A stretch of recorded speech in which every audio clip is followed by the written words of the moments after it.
Echoes of the Wave Part 1. The summit of solitude. The cursor hovered over the play button.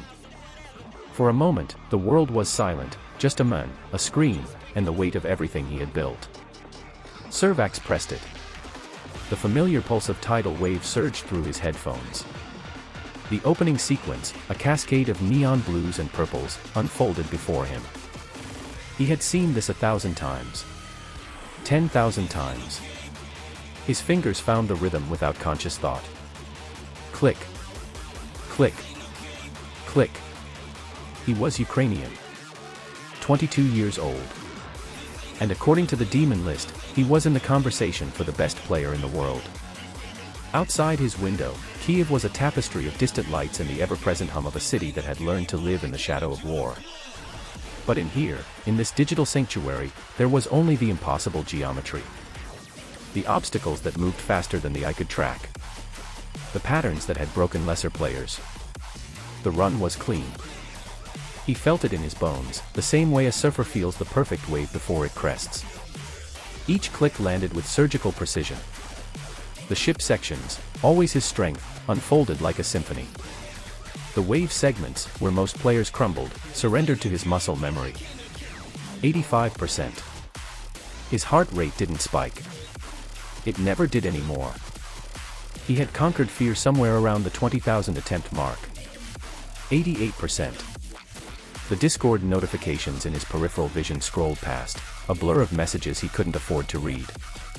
The chat on his stream was exploding. Emotes. All caps. The international language of hype. 92%. Then the black screen. Not the level, his monitor. Power outage. Another one. The third this week. Somewhere, a generator sputtered to life. His backup system kicked in, but the damage was done. The run was gone. Servax leaned back in his chair, exhaled slowly, and looked at the ceiling. His cat, a scrappy orange thing named Borscht, meowed in protest at the sudden darkness before the lights flickered back on. He typed into his stream chat. Power. Sorry. Stream paused. The messages exploded anyway. Some sympathetic. Some demanding he continue. Some, already, from the trolls. Ukraine moment LMAO. Imagine living in a third world country. He banned them. Not out of anger, anger had become a luxury he couldn't afford, but out of the cold efficiency of someone who had learned to protect his mental space. He knew what came next. The whispers. The accusations. It always started like this. Part 2. The court of public opinion. 2 days later, the YouTube video dropped. Servax. The cheater who fooled the world. Irely's voice, calm, measured, devastating. Behind him, a screen displayed frame-by-frame analysis of Servax's tidal wave completion. The impossible clicks. The inhuman reactions. Look at this, Irely said, circling a section where the player's icon moved with impossible precision. This is the frame data. Human reaction time is 150 milliseconds at absolute peak. This input registered at 87 milliseconds. Not possible. Servax watched it in his apartment, the cold night air seeping through cracks in the window frame. He kept the lights low, not for atmosphere, but because electricity was expensive now, and he'd been saving for the new PC he needed to keep competing. He knew what Irely was doing. The same thing had happened to players before. Accusations made in the court of public opinion, where the burden of proof was reversed, where you had to prove you weren't cheating rather than the accuser proving you were. But Irely was respected. A gatekeeper of the community. When he spoke, people listened. The comments section was already a war zone. American player 1. Fucking knew it. Ukrainian hackers. American player 2. Can we just ban him already? Ruining the integrity of the game. American player 3. Irely's analysis is undeniable. But there were also defenders. Mostly from his own community. Russian-speaking players, a few Eastern Europeans, scattered supporters from around the world. European supporter. This is witch hunting. You have no proof. Ukrainian supporter. He's been grinding this level for months. Everyone knows. Servax closed the video at the 5-minute mark. He already knew what it said. He'd been prepared for this, prepared for the moment when his success would become a target. What he hadn't prepared for was what came next. Part 3. The King and the Inquisitor Neitermind was watching. From his apartment in the United States, the three-player in the world observed the drama unfold with the detached interest of a professional. He had been in this position before, not as the accused, but as the accuser. He'd watched careers rise and fall on the strength of rumors and framed data. But Neitermind was different. He'd built his reputation on impossible consistency. The men who rebeat entire demons just because he'd forgotten to record. The player who had beaten Acheron, Slaughterhouse, Tidal Wave, all the hardest levels in the game, with the quiet competence of someone who understood that excellence required sacrifice. He had 65,000 attempts on some levels.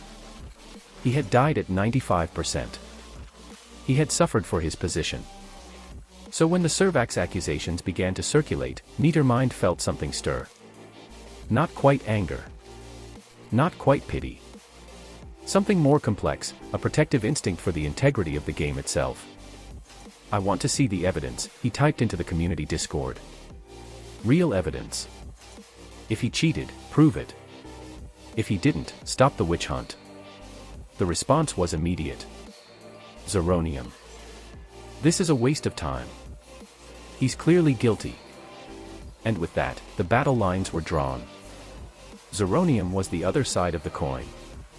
Where Neitermind was the quiet professional, the player who let his results speak for themselves, Zeronium was the celebrity. The Canadian streamer with over 100,000 subscribers on YouTube. The man who had beaten nearly 1,000 extreme demons. The face of the community's aspirational class. He was also, in the eyes of many, the arbiter of legitimacy.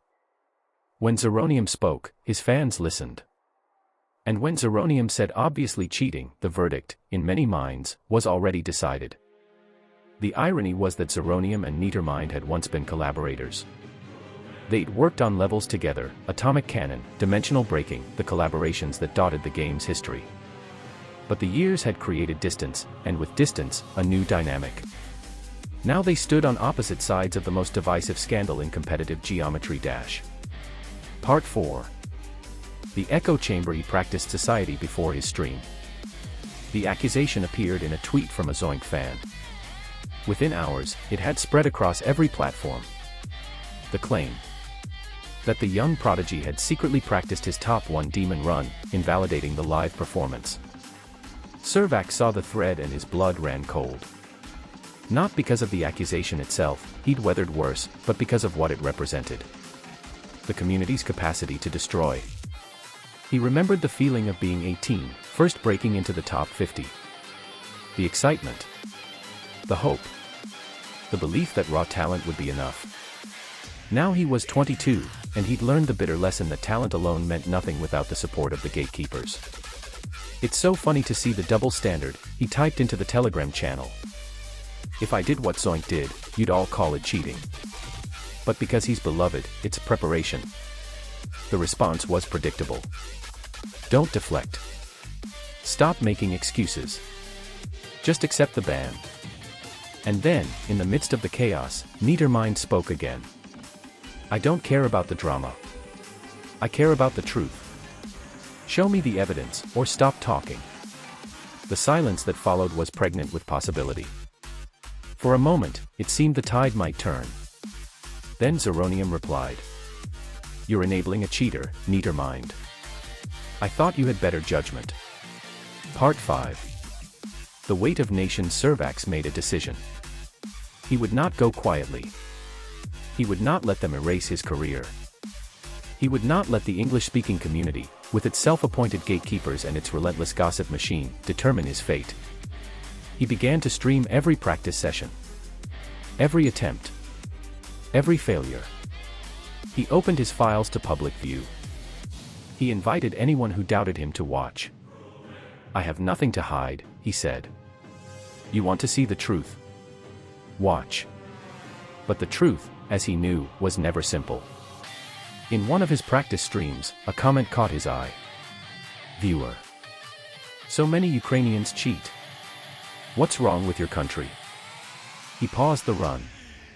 For a long moment, the only sound was the hum of his struggling PC. Then he typed a response. My country is at war. I play this game to escape. To feel like I can control something. I'm not cheating. I'm just surviving. The comment was met with a cascade of reactions. Support. Derision. Mockery. Someone copy-pasted it into the main Discord channel, where it became a battleground itself. Some called him a victim player.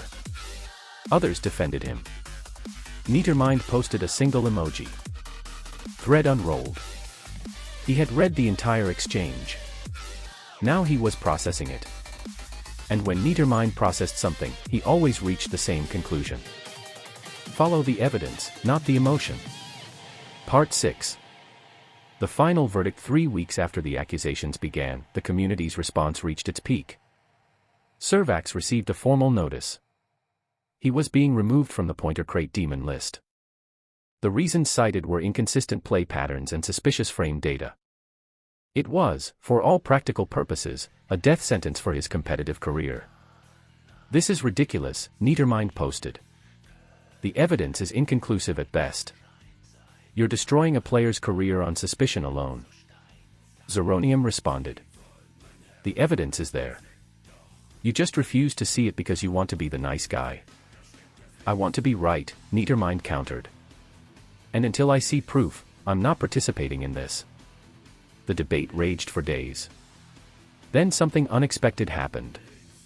A player named Direful, a known figure in the community who'd been working on his own analysis of the situation, released a new video. It was longer, more meticulous, and ultimately, devastating to the accusations. After extensive analysis, Direful said, I cannot confirm the cheating allegations. The frame data is ambiguous. The play patterns are consistent with high-level performance under pressure. This is not a verdict of innocence, it is a statement of insufficient evidence. The community exploded again. But this time, the narrative shifted. If Direful, a known skeptic of cheating, couldn't find proof, then maybe Servax was innocent after all. Part 7. The aftermath. Neatermind sat in his streaming room, the quiet hum of his powerful PC the only sound. He had watched everything, analyzed everything, and come to a conclusion that surprised even him. He opened Discord and typed a message directly to Servax.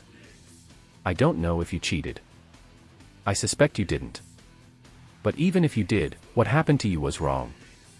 This community tears people apart for sport. The response came hours later. Thank you. Zeronium was streaming when the news broke. He saw Direful's video, read the community reaction, and felt something he rarely felt. Uncertainty. I'm not backing down, he said to his chat. I stand by what I said. But I'm willing to listen to new evidence. His chat erupted. Some praised him for being open-minded. Others accused him of backpedaling. The truth was more complicated. Zeronium wasn't wrong to be suspicious, the community had been burned by cheaters before. But he had become part of a system that rewarded certainty over doubt, and certainty was dangerous. Part 8. The fallout. Servax's career never fully recovered. Even after Direful's analysis, the shadow of suspicion clung to him. He was no longer competing at the highest levels. He had withdrawn from the streaming scene, focusing on other games. He left Geometry Dash behind, but not before posting one final message. I gave everything to this game. I sacrificed my time, my energy, my peace of mind. And in the end, it wasn't enough. I was never going to be accepted by the people who decided they didn't want me. The message was viewed by thousands. Some mourned. Others celebrated. And then, as always happened with internet scandals, the collective memory began to fade. Neatermind and Zeronium continued their rivalries, working on different projects, occasionally interacting with each other. The Atmoic Canon series gave them a shared history, but it was a history that meant little in the face of what had happened. Neatermind went on to beat Thinking Space 2, cementing his position in the top 3. Zeronium continued to build his empire of hundreds of demon completions, proving that he was one of the most prolific players in the game's history. The game's ecosystem of the Demon List, the Pointer Crate Stats Viewer, and the Geometry Dash Awards continue to function, drawing players ever onward. The Geometry Dash Awards were being finalized, with players wondering who would take home the Best Player trophies. Neitermind hoped that his hard work, would be rewarded with a spot on the podium. Part 9. Echoes. Months later, someone created a fan video called Echoes of the Wave. It showed Servax's impossible tidal wave run, spliced with the accusations, the defenses, the community's implosion. It ended with a simple question. How do you know what's true? In the comments, someone wrote, I was there. I watched it happen. I believed the accusations because I wanted to believe them. It was easier than admitting that talent, real, earned talent, could come from a place I didn't understand. Another comment, from a Ukrainian viewer. We are used to being doubted. We are used to our achievements being questioned. It was always easier to believe we couldn't possibly be good enough. Epilogue. The unfinished level. The game keeps updating. New levels, new difficulties, new records. The Demon List rearranges itself like a living document, players rising and falling. Neitermind climbs higher.